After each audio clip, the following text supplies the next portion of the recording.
Good morning. First things first, I figured you would want to see some pictures of Briar. While we have been here in Alaska, she has been such a trooper. We have been on a road trip of over 1,500 miles. We've been down to Anchorage and to the Kenai Peninsula and Seward, and then we've come back around the other side of Denali. We've been in Denali. We've been just about everywhere. She's been great the whole time, and really what this whole getaway for me has been to be with family and to see my new grandbaby. But I wanted to share some of the pictures and also some of the words from Psalm 48 with you today. These are photos from Denali National Park and with our family together as we took some hikes and saw some of the glorious things that God has made.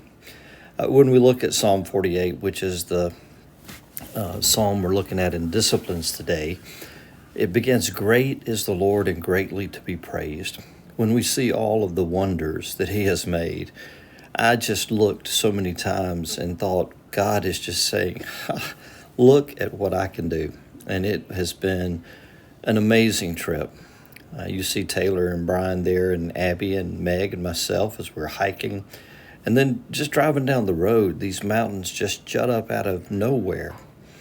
And it's in the city of God, it says, his holy mountain, beautiful in elevation, is the joy of all the earth.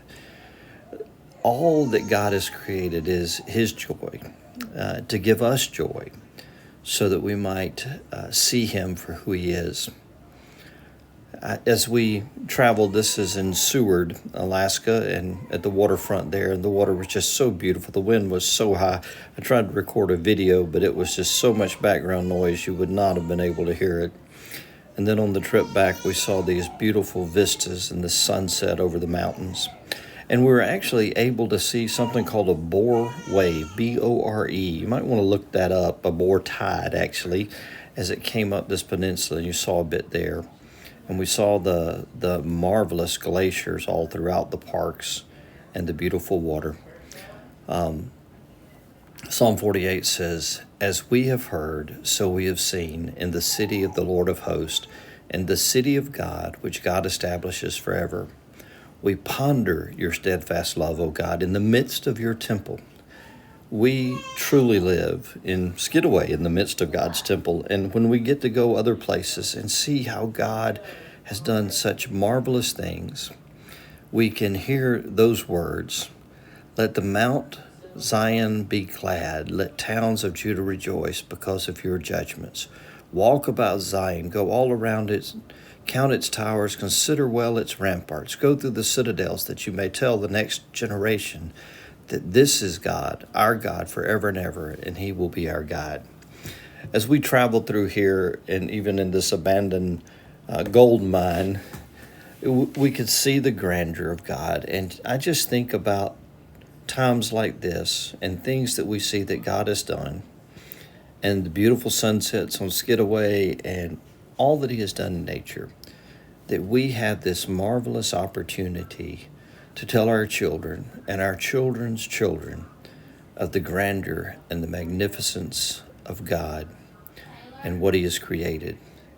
And then to stop and consider that in all of this, he truly loves us, cares for us, and wants relationship with each of us. I hope that as you see this beautiful scenery, that you're able to appreciate all that God has done, not only in the creation of this magnificent world, but also in giving us life and a relationship with each other, with family, with friends, and in our church. I hope that you have a marvelous day and that God blesses you richly in this day and in every day to come. God bless you.